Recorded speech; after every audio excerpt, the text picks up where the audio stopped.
ẹni tó bá ń ṣe nǹkan míì yàtọ̀ sí ibi tí Tinubu bá wà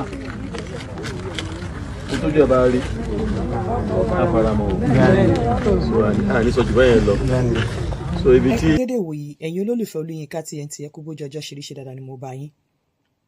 mo rí fídíò tí màá yìí ṣe tó sọ wípé ẹnikẹ́ni tí ò bá ti yà síbi tí Tinubu wà nǹkan tó bá ti rí kó faramọ́ nínú safety and security irú statement yìí under safety and security policies ó jẹ́ wọ́n pè ní explicit verbal communication tó jẹ́ wípé intention ẹni tó sọ bóyá ó fẹ́ cause harm ó fẹ́ cause death ó fẹ́ cause hazard tí nǹkan tó sọ yìí tán bá ti tẹ̀lé Tinubu bó ṣe sọ. àti rí ẹni tó threaten tó sọ pé àwọn kan máa pàdánù ọmọ òun máa pàdánù ọmọ tí wọn bá ti dìbò. àti rí ẹni tó sọ pé kí wọ́n máa pa wọ́n tí wọn bá ti wọ uniform àwọn.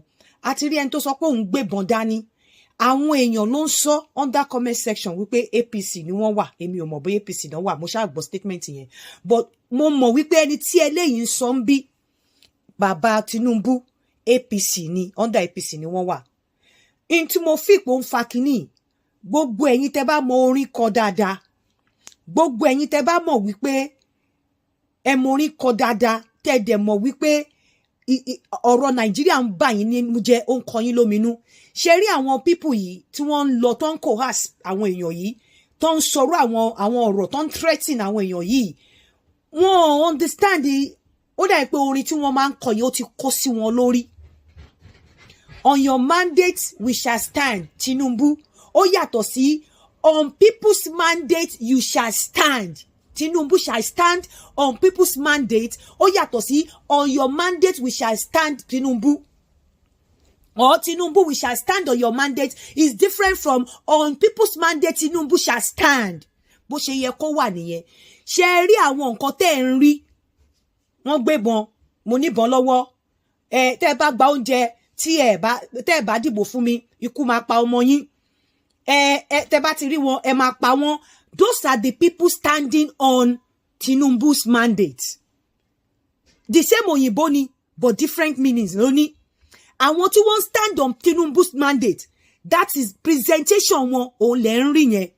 Èmi ò mọ èèyàn kọ́kọ́ mi ò side èèyàn tó bá yá bàbá mi á sọ fún gbogbo àwọn tó ń sọ̀rọ̀ àwọn ọ̀rọ̀ yẹn kan wálé.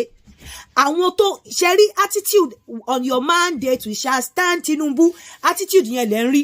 When you stand on Tinubu's mandate, when you stand on a leader's mandate, ẹ máa go extra mile. Ẹ máa pa èèyàn láti retain mandate yẹn. Standing on that person's mandate is like going extra mile, doing what it takes láti retain mandate yẹn. Whether the person declares pé èmi ni mo win without free and fair election, because you are standing on that person's mandate, you will just accept it. Whether àwọn èèyàn lọ pààyàn wọ́n ṣèyàn léṣe wọ́n gúnyàn lọ́bẹ wọ́n gbébọn jáde wọ́n ní kó má wọ uniform, because you are standing on that particular person's mandate ẹ máa accept it.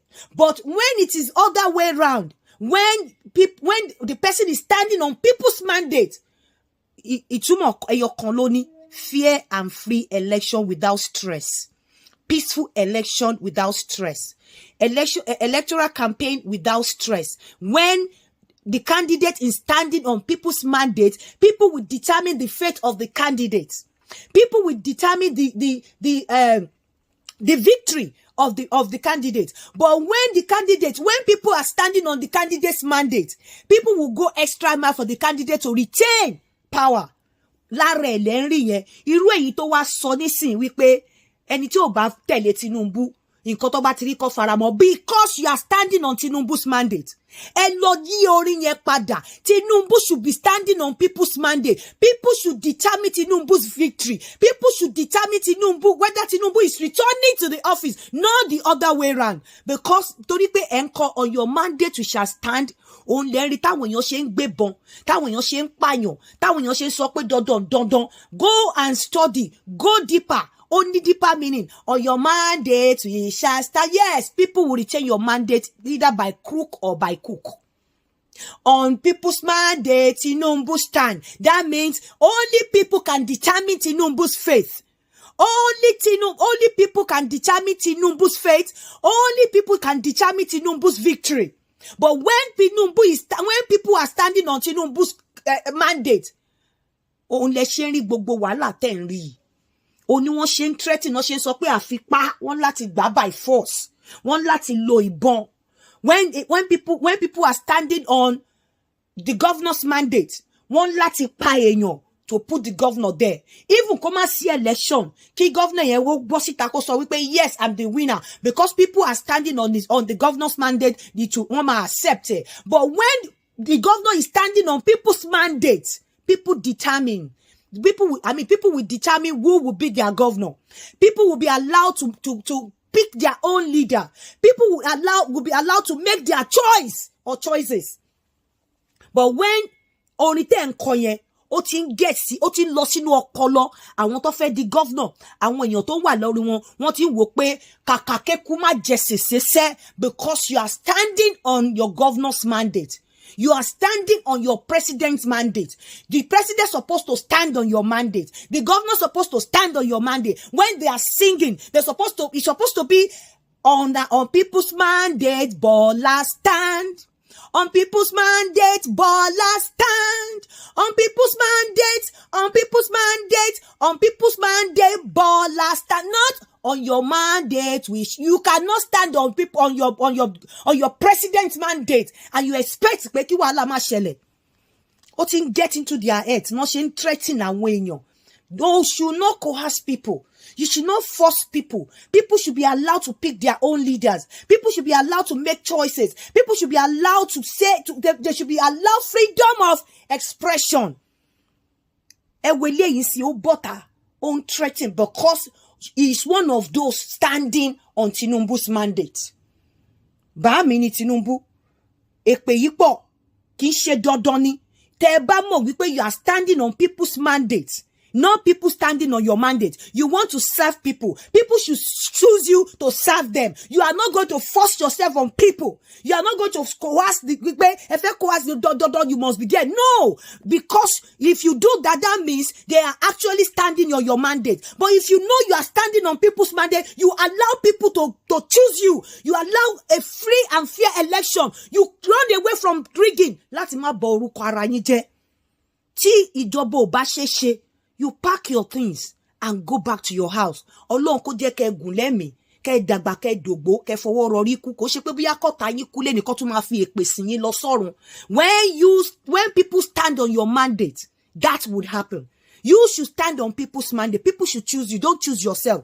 Don't allow àwọn thugs, àwọn political thugs yìí kí wọ́n choose yín. Mo mọ̀ pé lè má gbọ́ tèmi. But tẹ́ bá gbọ́ tèmi, àwọn èèyàn should stop saying on your mandate we shall stand. We are not people should not be standing on your mandate. You should be standing on people's mandate. And it's not the same meaning in but when you read it deeper, you will know that standing on your mandate, people standing on your mandate is different from you standing on people's mandate. When you stand on people's mandate, people determine your victory. People determine your fate. People will choose you. People will make you their leader. But when they are standing on your mandate, then you determine their fate. You then determine fate. Gbogbo nǹkan tẹ́ bá ṣe, gbogbo nǹkan tẹ́ bá sọ, gbogbo ẹ̀ bó ṣe máa rí nìyẹn. So àwọn political talks tí wọ́n ń gbébọn, tí wọ́n ní káwọn èèyàn kú, tí wọ́n ní tó bá ti tẹ̀lé Tinubu kan tó bá rí kí ná fẹ́ rí. If you are standing on Tinubu's mandate, others refuse to stand on his mandate. Tinubu is standing on other people that refuse to follow you or stand on their mandate.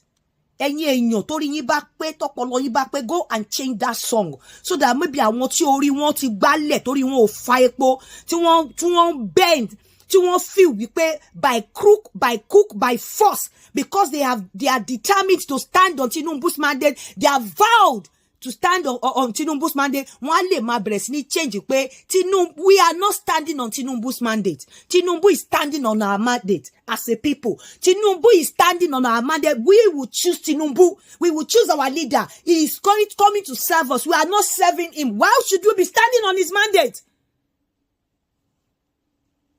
He cannot pick himself. Yes, standing on your mandate standing on people's mandate, people standing on your mandate, the same thing ni. People not don't choose méjèèjì, but only different ways, nothing choose one. You can't allow rigging. When you are standing on Tinubu's mandate, you can't allow rigging. You can't allow willigalism. You can't allow thuggery. You can't allow olejija. But standing on people's mandate, people will stand and they will pick you as their leader. Get that straight. On your mandate, you are standing on Tinubu's mandate, because olórí burúkú nítorí ẹ bàbá yóò ràn yín ní gbogbo nǹkan tẹ́ ń ṣe, ẹ kàn fi ń báyé bàbá yìí jẹ́, ẹ fi ń wá ọ̀tá fún ni. Go and change your tune and get it into your skulls. Tinubu is standing on people's mandate. People are not standing on Tinubu's mandate. Ẹ káàárọ̀.